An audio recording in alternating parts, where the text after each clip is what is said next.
The air in our living room felt thick, like it was holding its breath, as Sarah's words hung between us. Let's try freedom. Her eyes, usually warm like autumn leaves, were sharp, glinting with something I couldn't name. Defiance, maybe, or guilt. I stood frozen, my coffee mug burning my palm, while the life we'd built over 12 years seemed to crack like thin ice underfoot. We'd been married since our mid-20s, 2 kids who thought love was enough to weather anything. Sarah was my anchor.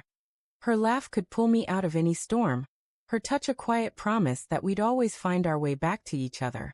But that night, as the clock ticked past midnight and our kids slept upstairs, her suggestion of freedom wasn't a playful nudge toward spontaneity. It was a blade, slicing through the trust I'd carried like a shield. What do you mean, freedom? I asked, my voice low, trying to keep the tremor out.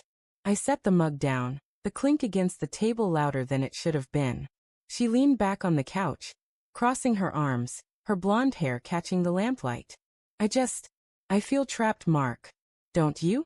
Like we're stuck in this routine, this house, this life.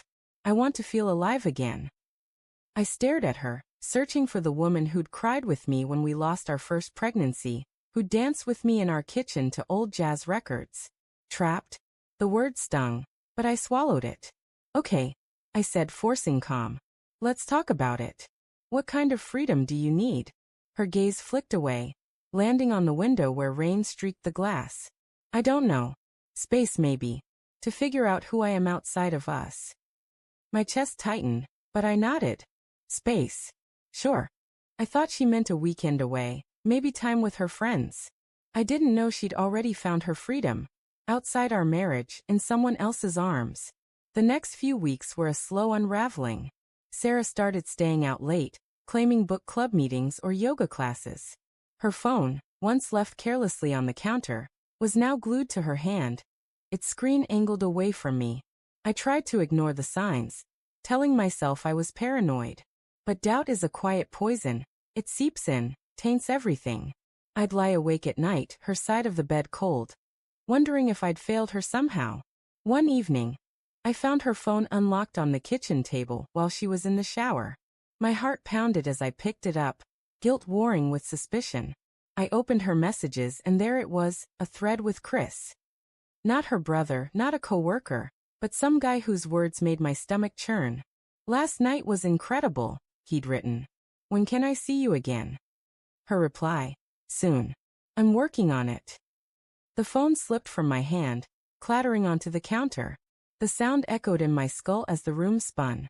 I wanted to scream, to confront her, but all I could do was stand there, drowning in the betrayal. She'd been living a double life, and I'd been too blind or too trusting to see it.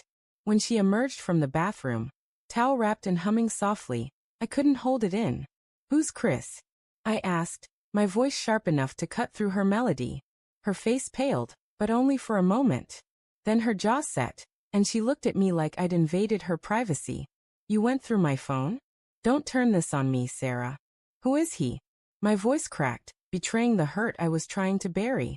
She sighed, sitting on the edge of the couch, her hands twisting in her lap. He's someone I met at yoga. It's nothing serious, Mark. I just needed something for me. Nothing serious?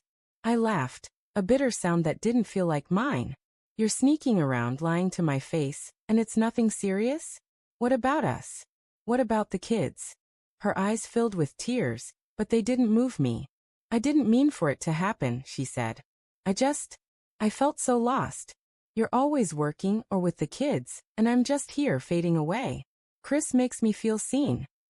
I wanted to shake her, to make her see how her words tore me apart. Instead, I walked away, grabbing my keys and leaving her in the silence of our fracturing home. I drove aimlessly, the city lights blurring through my tears. I'd given her everything, my heart, my future, my trust, and she'd traded it for someone who saw her. Days turned into weeks, and we became strangers sharing a house. I moved into the guest room, unable to sleep beside her. The kids, Emma and Lucas, sensed the tension, their wide eyes asking questions I couldn't answer. I tried to keep things normal for them, but every smile felt like a lie. Sarah, meanwhile, leaned into her freedom. She'd come home late, her perfume mixed with a scent I didn't recognize, her laughter hollow when she played with the kids. I hired a private investigator, not because I wanted proof, but because I needed to know how deep the betrayal ran. The photos he sent, Sarah and Chris at a cafe, her hand on his arm, their heads bent close, were a punch to the gut. But worse was the email he intercepted. One Sarah had written but never sent. I love you, Chris, but I can't leave yet. The kids and Mark, he's still part of me. Reading those words, I felt like I was suffocating. She loved him. And me? I was just a tether she hadn't cut loose. I confronted her again, this time with the photos, my voice steady despite the storm inside me. Is this your freedom, Sarah? Sneaking around, breaking our family apart? She didn't deny it. She just stood there, tears streaming down her face, whispering, I'm sorry.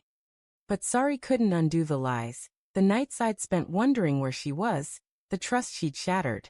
I moved out the next week, taking an apartment across town. The kids stayed with me half the time, their confusion a mirror of my own. Sarah begged me to stay to work things out, but I couldn't. Every time I looked at her, I saw Chris's hands on her, his name in her heart. I filed for divorce, each signature a knife to my own chest. Months passed, and I started rebuilding. Therapy helped me untangle the guilt and anger, the questions of whether I'd pushed her away. I dated again, cautiously, meeting Lauren, a kind woman whose laughter didn't carry the weight of betrayal. She wasn't Sarah, but she was honest, and that was enough. Sarah, though, struggled. I heard from mutual friends that Chris had moved on, leaving her to face the wreckage of her choices. She called me late one night, her voice raw. Mark, I made a mistake. I thought freedom would save me, but I lost everything. Can we try again? I stood in my quiet apartment, the kids' drawings on the fridge, Lauren's scarf draped over a chair. Sarah's voice stirred memories of love, but they were drowned out by the pain she'd caused. No, I said softly. You wanted freedom, Sarah. Now you have it. I hung up, my heart heavy but resolute. She was alone, not because I'd left, but because she'd chosen a path that led nowhere. I'd moved on, not to erase her, but to reclaim myself. The rain outside my window fell harder, washing away the last traces of the life we'd shared, leaving only the promise of something new.